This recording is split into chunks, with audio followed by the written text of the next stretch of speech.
Welcome back to the RuleBook. I'm your host, Alex Palmer, and I'm the queen of learning things the hard way so you don't have to. On this podcast, we're talking about the mistakes I made and the lessons I learned along the way to create the rules I now live by. On each episode, we're talking about a new rule, why I created it, how it came about, and how you can apply it in your own life. So let's get into it. Hello, everybody. Welcome back to the RuleBook, episode number 23. I had to go and check what episode this was because I almost said that it was episode 22. April has been a difficult month for me. I have been very, very sick. I have not been able to shake this cough.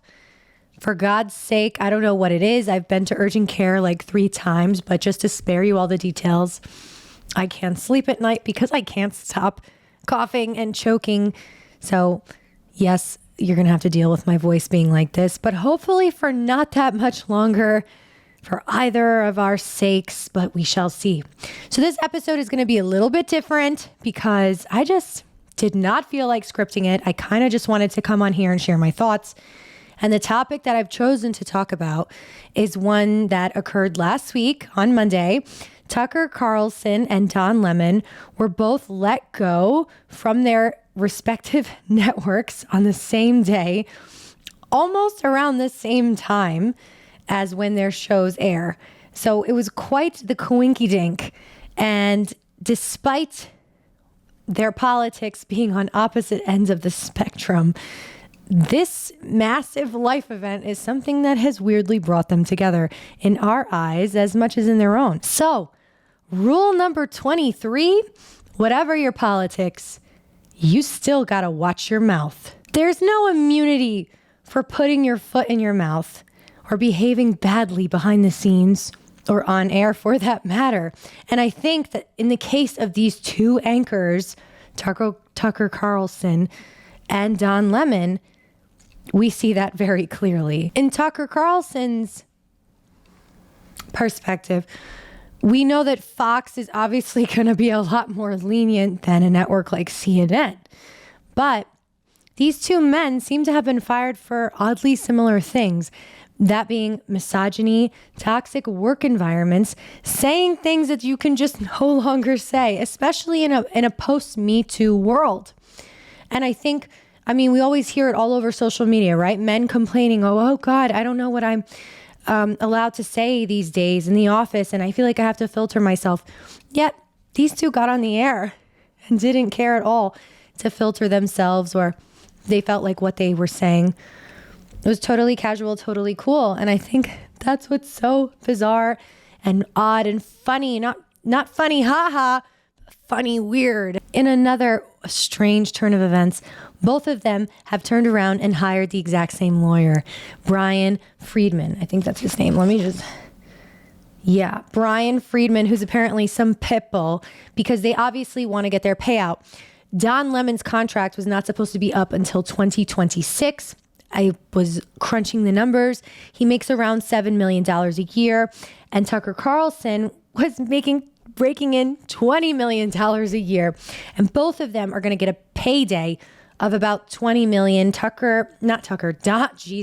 Don Lemon is going to be on salary or receive this payout until his contract is up in 2026. So yes, I'm happy that, justice is being served, but man, they're getting quite the payday.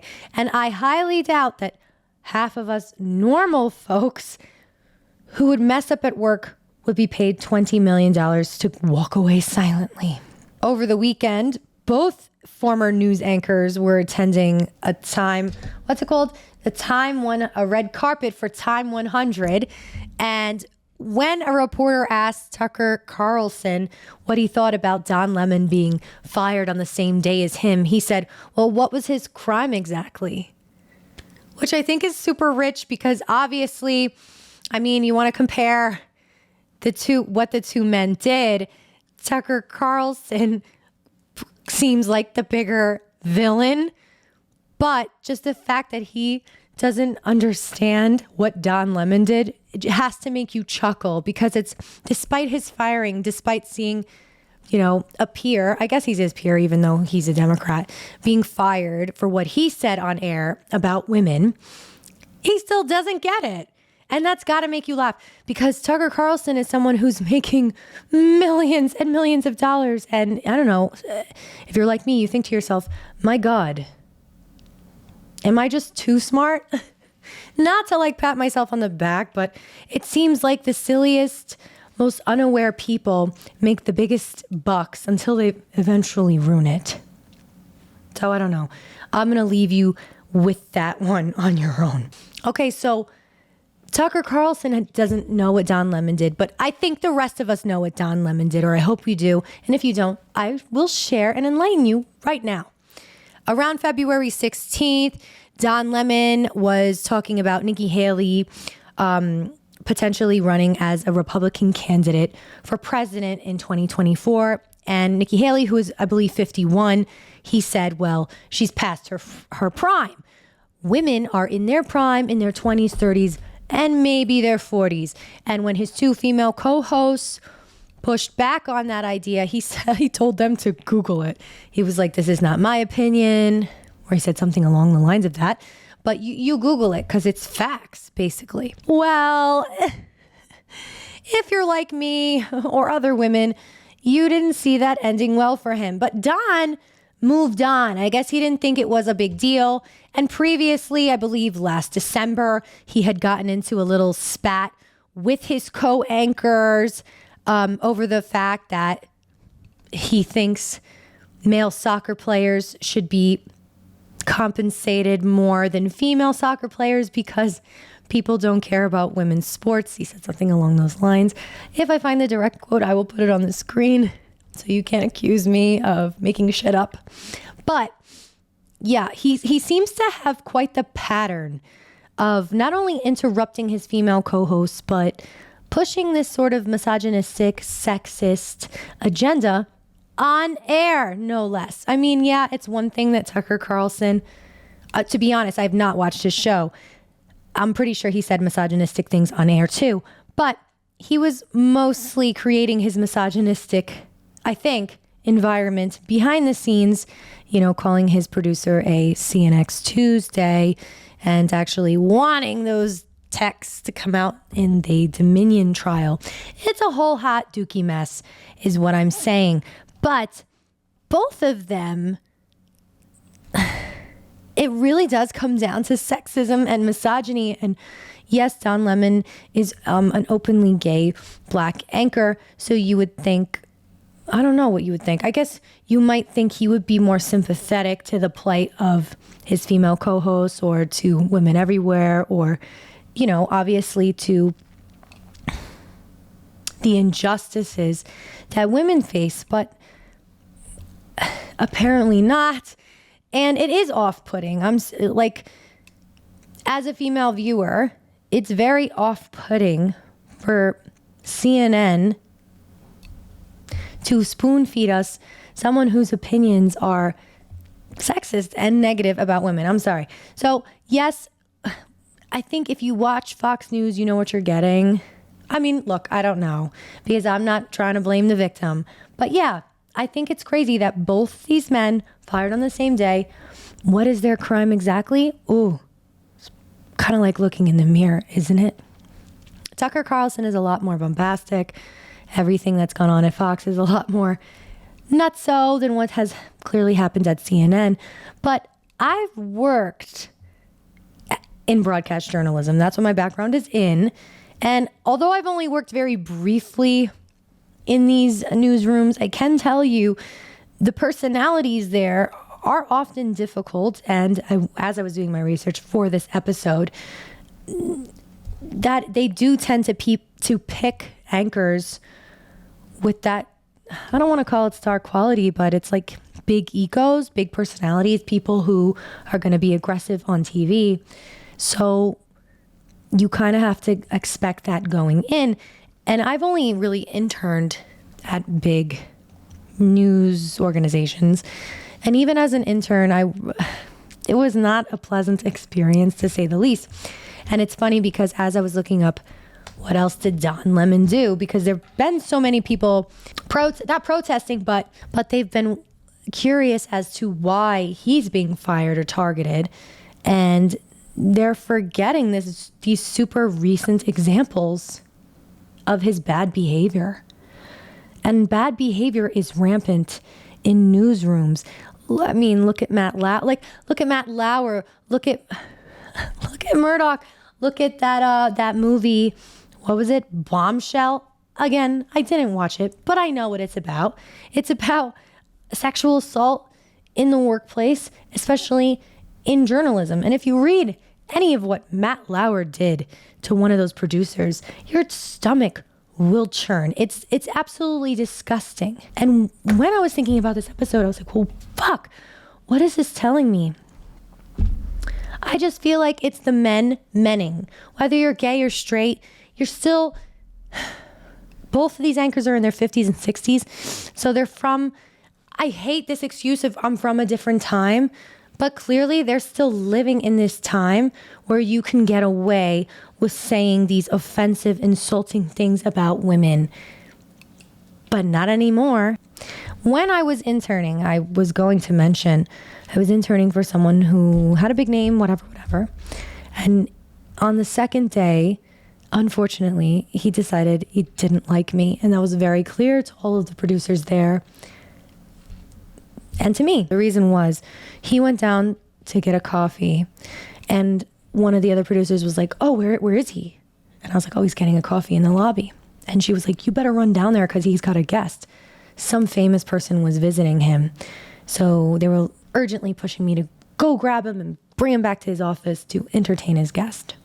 So it was my second day there. I run downstairs to the lobby. I see him chatting up someone. I tap him on the shoulder. I'm like, hi, they need you in the office. So-and-so is waiting for you.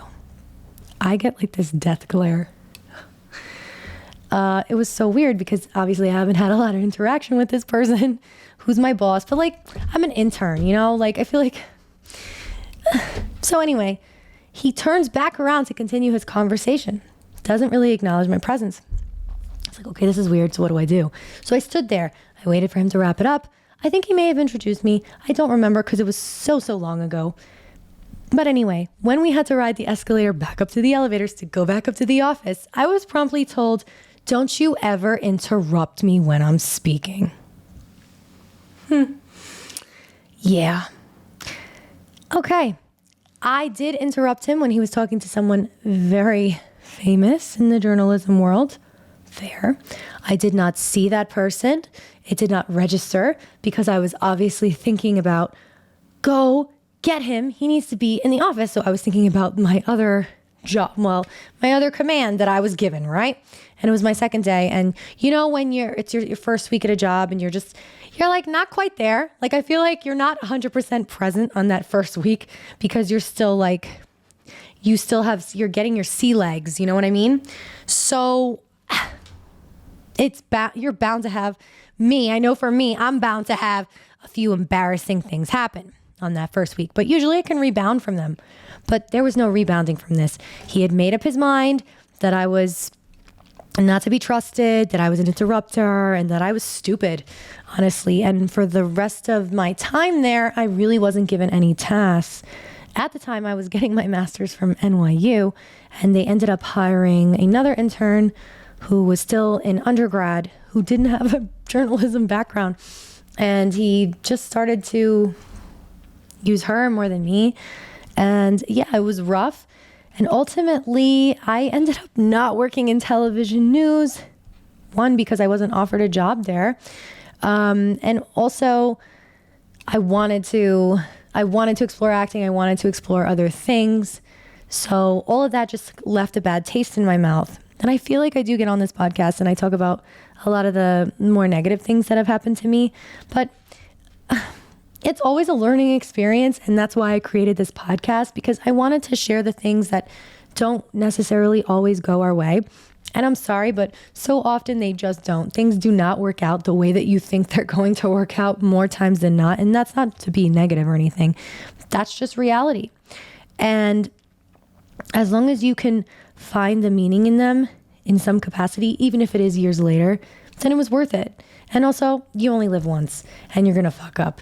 And you might as well own your mistakes and laugh at them and find a little joy in them too. And that's what the rule book is about.